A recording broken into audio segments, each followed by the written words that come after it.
யார்கிட்ட? பார்வதி கிட்டயா? அப்படின்ற மாதிரி ஒரு லிவிங் ஏரியாவில் கானா வினோத் கேப்டன் ஆன பிறகு நடந்த நிகழ்வுகள் என்னென்னலாம் நடந்துச்சு அதை பற்றி அந்த வீடியோவில் டிஸ்கஸ் பண்ண போகிறோம். அடுத்து பாருவுக்கும் கமருதீனுக்கும் லைட்டாக கொஞ்சம் முட்டிக்கிச்சு அப்படிங்கிற மாதிரி தான். ஸோ அதை டிஸ்கஸ் பண்ண போகிறோம். அடுத்து நாமினேஷன் முடிவுகள் வந்து விட்டன. யார் தப்பிச்சிருக்கா அப்படின்னு சொல்லி பார்த்தீங்கன்னா ஒரே ஒரு ஆள் தான் தப்பிச்சிருக்காரு அப்படிங்கிறது தான். அது யார் அப்படிங்கிறத பார்க்க போகிறோம். கானா வினோத் கூட சேர்ந்து மிச்சம் எல்லாம் வந்து நாமினேட் ஆயிருக்காங்க. அந்த ப்ரொமோ வந்து வந்துருச்சு அப்படிங்கிறது பார்க்க முடியுது. ஸோ வீடியோக்குள்ளே போகிறதுக்கு முன்னாடி சேனலுக்கு புதுசாக இருந்தீங்கன்னா கண்டிப்பாக சப்ஸ்கிரைப் பண்ணிக்கோங்க. வீடியோ மறக்காமல் ஒரு லைக் பண்ணிக்கோங்க. இப்போ நம்ம வீடியோக்குள்ளே கண்டிப்பாக போகலாம். ஸோ பிக் பாஸ் சீசன் 9 தமிழில் வேற லெவலில் வந்து பார்த்தீங்கன்னா டாஸ்க்கு ஆரம்பிச்சிருச்சு. ஸோ கேப்டன்சி டாஸ்கில் வினோத் வந்து வின் பண்ணிட்டார். ஆனால் ஃபேன்ஸ் ஒன்று எது கேட்டாங்கன்னு தெரில. பார்வதி, வினோத், விக்ரம் 3 பேர் தான் இருந்தாங்க. அதில் பார்வதி நிறைய ஓட்டு இருந்துச்சு. ஸோ பார்வதி இந்த வாரம் கேப்டன் வேண்டாம் அப்படின்னு யோசிச்சாங்கன்னு தெரியல. மேபி அந்த ஃபேன்ஸ் ஒன் கொஸ்டின் அடுத்த வாரம் கொண்டு வரான்னு நினைக்கிறேன். ஸோ அடுத்த வாரம் கேப்டனில் பாரதி இருக்கிறதுக்கான வாய்ப்பு இருக்கான்னு பார்ப்போம். பட் பாரதி கேப்டனாக இந்த வீடியோ எப்படி இருக்குன்னு பார்க்கணும். ஏன்னா கேப்டனாக இருக்குது எல்லாமே சும்மா டாமினண்ட்டாக இருக்குது. கேப்டனாக சும்மா திங்குன்னு ஆடுவோம் எப்படிங்கிறது தெரியல. ஸோ அதெல்லாம் வந்து பேசணும். ஸோ அந்த பால் டாஸ்கில் வந்து பார்த்தீங்கன்னா கவுண்ட் பண்ணி ஒரு பால் வெளியே போயிடுச்சு. அதுக்கு வந்து கமருதீன் வந்து எல்லாத்துக்கும் நியாயம் சொல்லிட்டு சபரி இதுலேருந்து 2 பால் எடுத்தாங்க. அந்த மாதிரி ஏகப்பட்ட விஷயங்கள் நடந்துச்சு.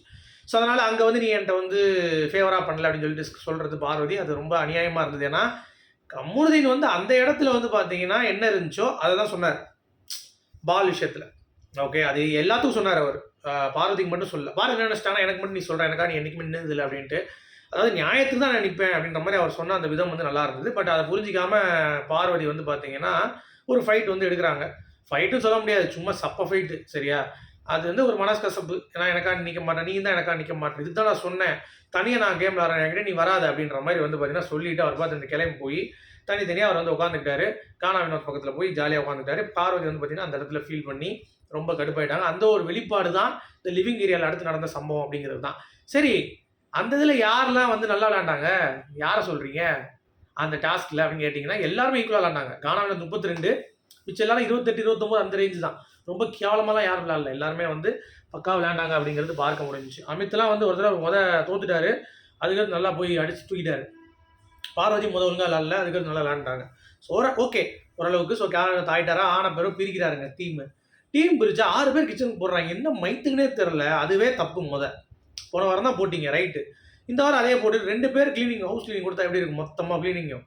ஸோ அதனால் என்ன பண்ணுறாங்க அப்படின்னா நாங்கள் வந்து பாரதி என்ன சொல்கிறாங்கன்னா ஒரே ஒரு பாயிண்ட் தான். நாங்கள் வந்து அந்த கிளீனிங் கிச்சனை வந்து கவுண்டரில் நைட்டு ஒரு தடவை பண்ணிடுறோன்றாங்க. அது எப்படி நைட் பண்ணணும், சோறு விழுந்து விழுவும், அதை நீங்கள் சர்க்குன்னு வைப் பண்ணுங்க அப்படின்ற மாதிரி அரோராவும் ஆதி முட்டாள்தனமாக பேசுகிறாங்க.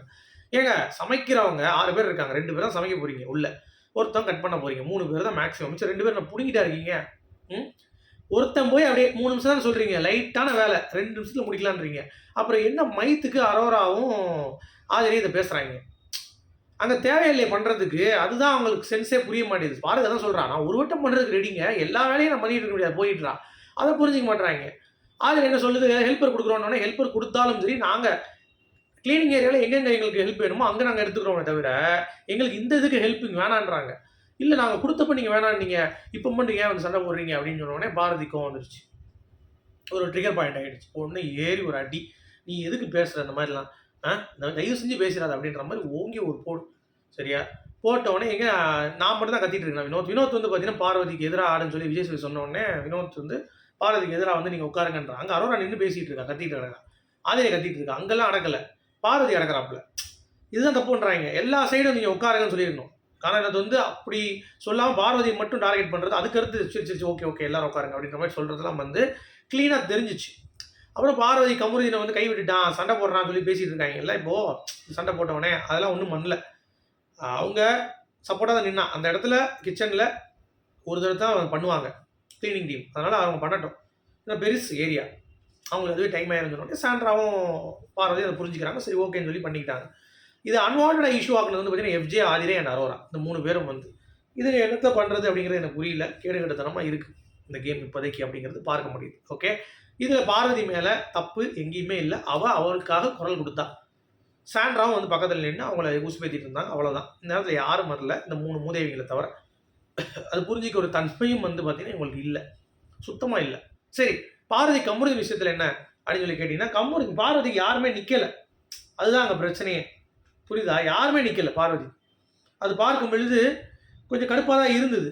பட் இருந்தாலும் இட்ஸ் ஓகே. இது கேம் அப்படிங்கிறப்ப நம்ம புரிஞ்சுக்கிட்டு தான் ஆகணும் கமருதீன். ஆனால் கமருதீன் இவ்வளோ இருந்தான் பாரதி சப்போர்ட் பண்ணணும் அப்படின்னு நம்ம கேட்க முடியாது. அவரே சொல்லிட்டார்ல கானா வினோத் நானும் தான் கடைசி வரைக்கும் நிற்கணும் அப்படின்ட்டு. அப்புறம் என்ன, அப்போ நின்று தானே ஆகணும். அப்போ அதை பற்றி பிரச்சனையே கிடையாது, அதை பற்றி பேசுவதற்கு ஒன்றும் கிடையாது அப்படிங்கிறது தான் பார்வதி. ஸோ பார்வதி இங்கே தான் நீங்கள் கவனிக்கணும். கமருதீன் கேம் ஆடுறாப்புல, அப்போ நீங்களும் கேம் ஆடுங்க, உங்களுடைய கேம் வந்து ஸ்ட்ரீம் பண்ணுங்கள், கரெக்டாக விளையாடுங்க. அப்போ நீங்கள் வந்து பார்த்தீங்கன்னா அதற்கான ஒரு எண்ணம் வந்து உங்களுக்கு ஈடேறும், கண்டிப்பாக கிடைக்கும் அப்படிங்கிறது எந்த ஒரு மாற்று கருத்தும் இல்லை. அதான் என்னுடைய ஒரு பாயிண்ட் ஆஃப் வியூ. ஸோ அதுக்கு கமருதீன் வந்து இனிஷியேட் பண்ணியிருக்குது அப்படிங்கிறது எனக்கு பியூட்டிஃபுல்லாக தெரிஞ்சிச்சு. அதுதான் உண்மை, அப்படி தான் ஆடணும். ஸோ பாரதி அதை புரிந்து கொண்டு விளையாடணும் தான் நல்லது. சரியா? பாயிண்ட்ஸ் பார்த்தீங்களா, கிறிஸ்டல் கிளியராக அந்த லிவிங் ஏரியா பாயிண்ட்ஸ் பார்த்தீங்களா பார்வதிக்கு. அதுதான் சொல்கிறேன், பாயிண்ட் பார்வதி இப்பயுமே எந்த ஒரு வெளிவு மறைவு எதுவும் எந்த மயிரும் கிடையாது. இதுதான்டா அப்படின்ற மாதிரி பேசுறதுல பார்வதி தான். ஆனால் அதை எல்லா இடங்களிலும் கொஞ்சம் கடைபிடிக்க வேணும் பார்வதி. இப்போ கூட ஆதிரை கூட ஏதோ பிரச்சனை தனியாக பேசிட்டு இருக்கேன், இந்த வாரம் சொல்லாதீங்க அப்படின்ற மாதிரி ஆதிரை கிட்ட பேசிட்டு இருக்காங்க. ஸோ பாயிண்ட் தான். சரி, அடுத்து ஹாட் ஸ்டாரில் ஒரு ப்ரோமோ வந்து ரிலீஸ் ஆயிருக்கு, அதை பற்றி நம்ம கண்டிப்பாக டிஸ்கஸ் பண்ணுவோம். ஸோ நாமினேஷன்ஸில் வந்து பார்த்தீங்க அப்படின்னா யார் இருக்காங்க, யார் தப்பிச்சிருக்கா அப்படின்னு சொல்லி பார்த்தீங்கன்னா நம்ம விக்கல்ஸ் விக்ரம் மட்டும் தான் தப்பிச்சிருக்காரு. யார்? விக்கல்ஸ் விக்ரம். எல்லாருமே மாட்டிக்கினாங்க இந்த வாரம். ஸோ இந்த வாரம் வந்து கொஞ்சம் டைட்டாக தான் போட்டிருக்காங்க. ஸோ 2 பேர் யார் வெளியேறுவது அப்படிங்கிறது வந்து சேனல் தான் முடிவு பண்ணணும். பட் இந்த வட்டம் வந்து ஒரு ஆள் தான் வெளியே போவாங்கிற மாதிரி எனக்கு தோணுது. நீங்கள் எப்படி பார்க்குறீங்க? இந்த வாரம் 1 தான் இருக்குன்னு தோணுது எனக்கு. 2 இருக்குது. ஆனால் இவ்வளோ பேர் இருக்காங்கல்ல. FJ சபரியை போட்டான், தூசி மூலனால சபரி. பார்வதியை போட்டார் வினோத். ஆர்குமெண்ட் பண்ணிட்டு அந்த வேலையை செய்கிறாங்க. சாண்ட்ரா அனுதாப அலைகள், கனி தனியாக இருக்கேன் அனுதாப அலைகள். ஆதிரை கிரிட்டிசிசம் ஏற்றுக்கவே மாட்டார் அமித். ஸோ இந்த வாரம் எவிஷன் ப்ராசஸ்க்கு நாமினேட் ஆன நபர்கள் சாண்ட்ரா மூஞ்சினங்க அவ்வளோ போட்டிருக்காங்களா. போடு சாண்ட்ரா, அமித், FJ, கமருதீன், அரோரா, ஆதிரை, திவ்யா, சுபிக்ஷா, சபரி, கனி மற்றும் பாரு முடிஞ்சு. ஸோ எல்லாருமே வந்துட்டாங்க எக்ஸப்ட் எனக்கு தெரிஞ்சு விக்கல்ஸ் விக்ரம் மட்டும் வரல. ஓகே, ஸோ இந்த வாரம் ஆதிரை மூட்டை கட்ட வேண்டியதானா? ஆதிரே FJவா? அரோரா ஓட்ஸ் இருக்கும் கண்டிப்பாக. ஆதிரையா FJவா, இல்லாட்டி இன்னொரு கூட இருக்கே ஒன்று மொக்க, இல்லை சாண்ட்ரா கூட எனக்கு தெரிஞ்சு ஓட்டு எப்படி இருக்குன்னு தெரியல, இனிமேல் தான் பார்க்கணும். ஸோ கனி வந்துட்டாங்க, சுபிக்ஷா, ஆதிரை வந்தாச்சு, அரோரா வந்தாச்சு, திவ்யா வந்தாச்சு, சபரி வந்தாச்சு, வினோத் வந்து கேப்டன், FJ வந்தாச்சு, அமித் வந்தாச்சு, கமருதீன் வந்தாச்சு, சாண்ட்ரா வந்தாச்சு, பார்வதி வந்தாச்சு. So whole house nomination. எப்படி? Whole house nominations. ஸோ இனிமேல் எப்படி வரப்போகுது அப்படிங்கிறத நம்ம வந்து டிஸ்கஸ் பண்ணலாம். ஸோ உங்களுடைய கருத்துக்கள் என்ன அப்படிங்கிற மாதிரி கமெண்ட்ஸ் சொல்லுங்கள். மீண்டும் சூப்பராக அடுத்த சந்திப்போம். அது வரைக்கும் குட் பை.